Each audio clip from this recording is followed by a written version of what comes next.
As long as you're not playing Jinzo, this deck's pretty good. Hey yo guys, Abe here with the Trap Tricks deck profile. With a lot of new support recently for Trap Tricks, then finally getting a new Link monster, getting some new whole trap cards, all that jazz, decided to go ahead and make a Trap Tricks deck profile. Hopefully, there's a new Trap Hole card that finally can stop hand traps, and Gravedigger Trap Hole that came out Eternity Code. So it definitely gave the Trap Tricks a new tool to use instead of all their older Trap Hole cards that they have. Gravedigger is probably a little more meta, and even Gravedigger's Trap Hole honestly could be a card you can use in your side deck and things like that, because it can stop Nibiru and Ash and all that good stuff, or other things that you might want to stop your opponent from doing. But other than that, went ahead, I tried to make the most annoying Trap Tricks deck I can make, not just with Trap Tricks, but with other cards. Obviously, with the new Parallel Exceed. That card's hella good with this deck because it's like a rank 4 base deck, so you can make rank 4s hella easy, like Rafflesia, and the new Trap Tricks Alamarez from Eternity Code as well.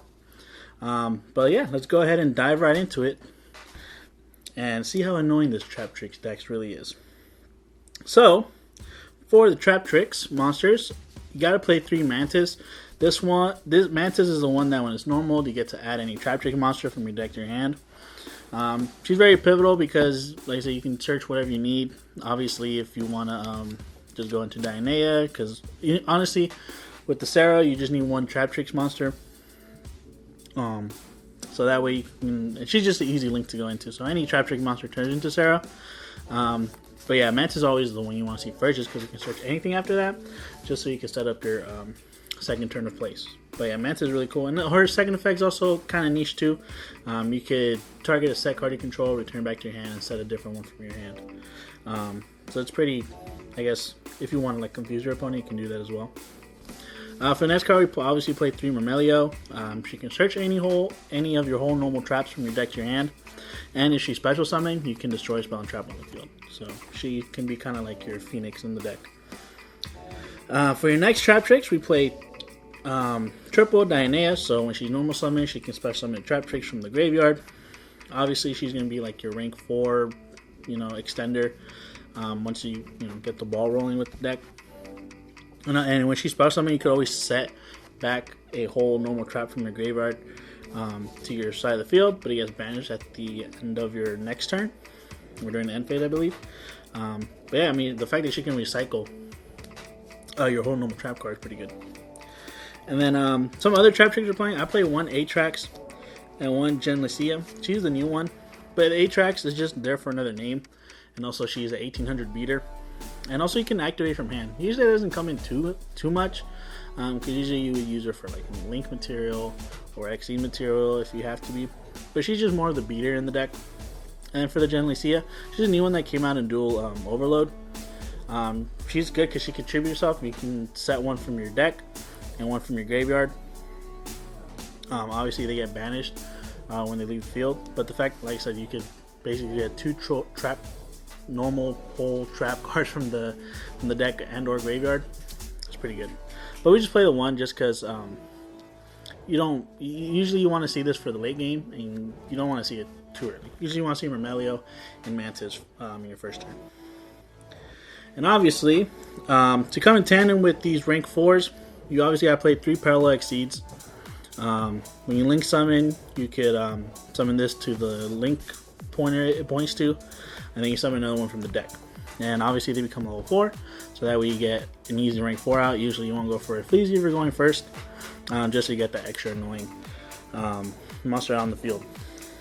So, but yeah, it's a brand new card, and it's just really good. Even if you have the 1 in the deck, even after you Exceed or you Link or you use the first 2, the third one's not completely dead, because you can still summon it and you can go into Link plays after that, if need be. And like I said, we want to make this deck as annoying as possible.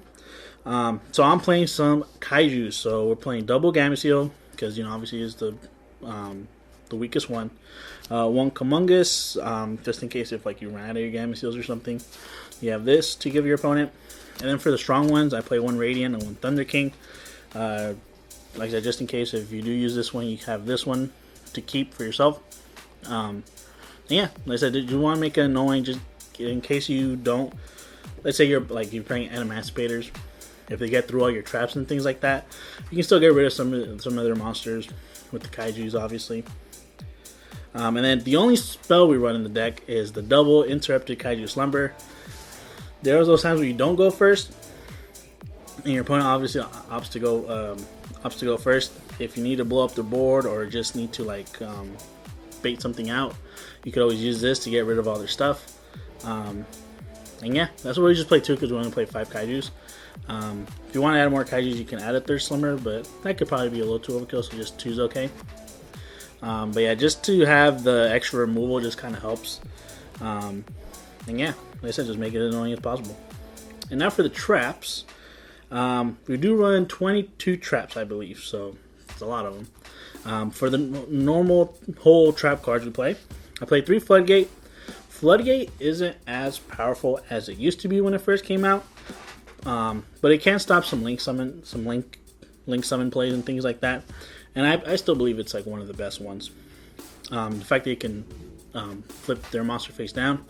Obviously, it won't work against like a fusion-based archetype, but if let's say they're about to go into a Hakufabrax play or something, Floodgate Trap Hole can really help with that. For the new Trap Hole card that I've been talking about, play double Gravedigger Trap Hole. Sometimes I feel like bumping this up to 3, just because it burns your opponent for 2,000 as well. But I think 2 is fine because you could always get it back from the grave from card effects like Dionea or the Genlisa. So 2 is good, and like I said, there's many ways to search these cards from your deck, like Sarah, Mermelia, and things like that. So you can always have access to these cards. So I think 2 works fine for now. And then for other Trap Hole cards, some 1-ofs, still play the Bottomless, just because a lot of monsters. I mean, there's some, depending on what deck you're playing against. Obviously, if they play a lot of little monsters, this won't hurt them. But let's say they link up into something like Alkifabrax, you can use this on them, and they can't really, do their stuff. They'll probably still get their summon off, but they won't have the Alkifabrax. One card I'm trying out is a Network Trap Hole, just because a lot of decks nowadays summon from the main deck, or they summon from the graveyard just to extend. You can use this, and it banishes it face down, so that way they can't use it again. So that's why I'm trying this out. And obviously, one Traptrix Trap Hole Nightmare. Like I said, when you're going after you go first and you have this, obviously when they summon your opponent summons a lot of monsters. A lot of times now, they use their effects. So, like I said, a Halkifabrax or something, you can use this on them, and they won't be able to get their effects off. Now on to some generic traps that we play in the deck. Play Double Trap Trick, since we are playing a lot of. Obviously, with the Trap Tricks, you can't really use for the 1-ofs. But let's say if you're kind of in a spot and you need to banish one of your Trap Hole cards, one of the other ones you run, like the Floodgate or the Gravedigger, you can use this to get one out from the deck. But usually I like to pair this, obviously, with the Stormy Mirror Force. Even if if you're playing that deck that just gets through all your Trap Hole cards, you still have something to fall back on. Because sometimes, we can run all our, ashes and impermanence and everything, but some decks can play through those. And sometimes if they don't, if let's say they do run through it, you still have your battle traps to save you. So that's why I still play a Stormy Mirror Force. Run 3 because that way you have if you do use the Trap Tricks, you still have one in the deck. Again, like I said, sometimes they do power through your Trap Hole cards, and Stormy Mirror Force is just a really good card just to get rid of all their monsters. And what I like also, it doesn't have to be a direct attack either. Then for other 3-ofs, I play triple Lost Wind. There's obviously some decks, like if you're playing Golden Lore or something like that, this probably won't affect it so much. But if you're playing something that's very extra deck heavy, Lost Wind will work really well, especially the recursion effect. But yeah, this card's really good because it halves their attack. And sometimes a lot of the Trap Trick monsters themselves aren't that strong, so the Lost Wind helps out just to get over them sometimes. And then for other normal traps, I play Double Heavy Storm Duster. This card doesn't really. It's a good card because it's like a free It's like a free Twin Twister almost, especially because since we're playing traps and everything, if you really need to destroy traps on your opponent's turn, you can use the Trap Trick if need be, if you just need to get rid of some of those cards they have. But other than that, sometimes you don't even go into battle phase because your monsters are really weak, and most of the time you're just trying to set up. So that's why the Heavy Storm Duster is really good in this deck. And like I said, it doesn't affect you that bad. So that's why I played double. Probably 3 would be too much. And then for the last 3 traps, we're obviously going to play 3 Judgment, because 3 Judgment negates almost anything. And it's always just live. So, and yeah. So that's it for the deck. So the deck is a 43 card deck. So obviously, honestly, before I did this profile, I didn't have Parallel Exceed. But I thought I might as well add it because everything is searchable in the deck. So I went ahead and just added 3 Exceeds, and it helps really well. Alright guys, and now on to the extra deck. So obviously we're going to start off with the Trap Trick Sarah. To be honest, you might want to play 3, but for other reasons. I only played 2. 2 has been enough so far. Especially as long as they don't get rid of it so fast sometimes, because there's sometimes when you do play against certain decks, they do try to get rid of the Sarah as soon as possible. Sometimes they're not even worried about what you have in your back row, but they just want to get rid of the Sarah. So that's why sometimes you might want to miss the 3rd one, especially if you get really grindy towards the end. But so far, 2 has been okay. 3 if you really want to.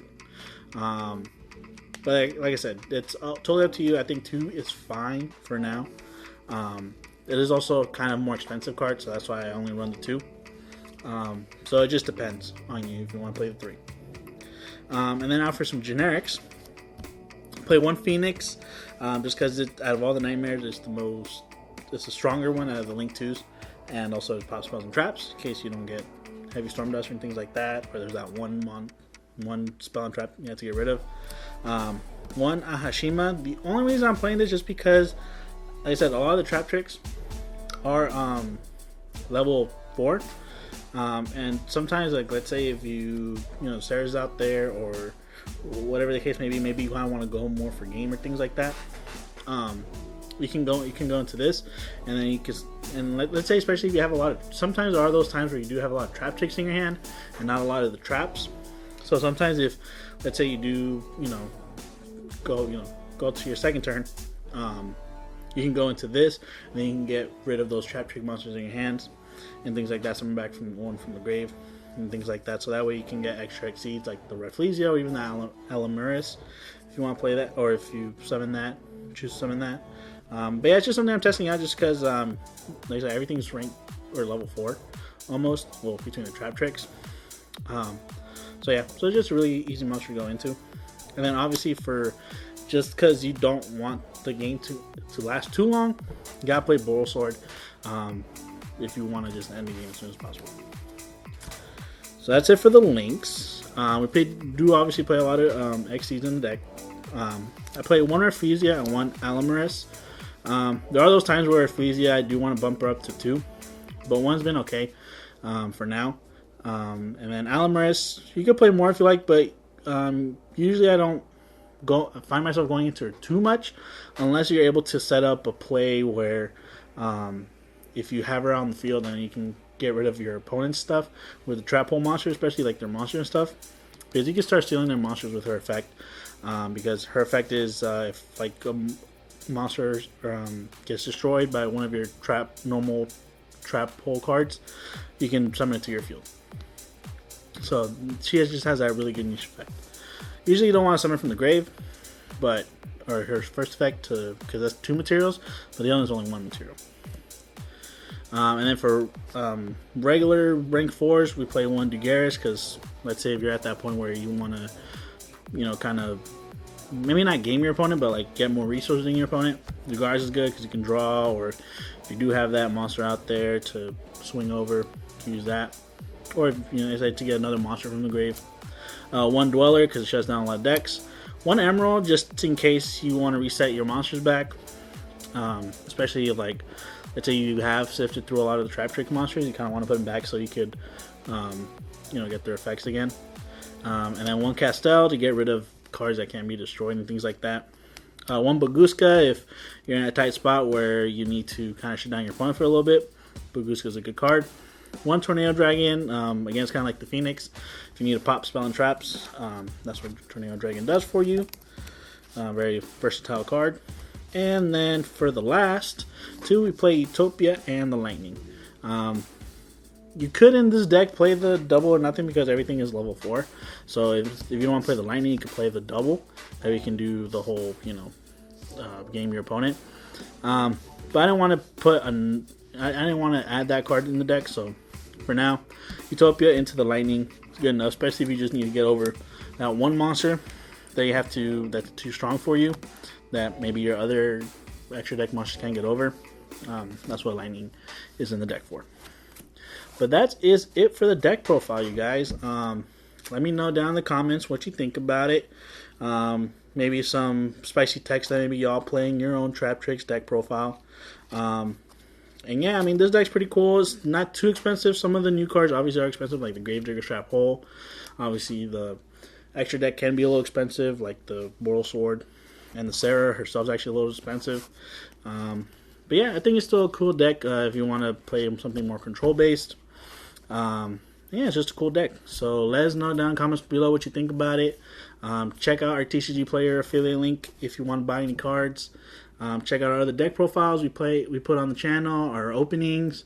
We have some pretty cool openings coming in the future, and some really retro packs that we've been opening lately. So make sure you tune in. You like, comment, subscribe, click the notification bell. And yeah, thanks for watching. Have a good one.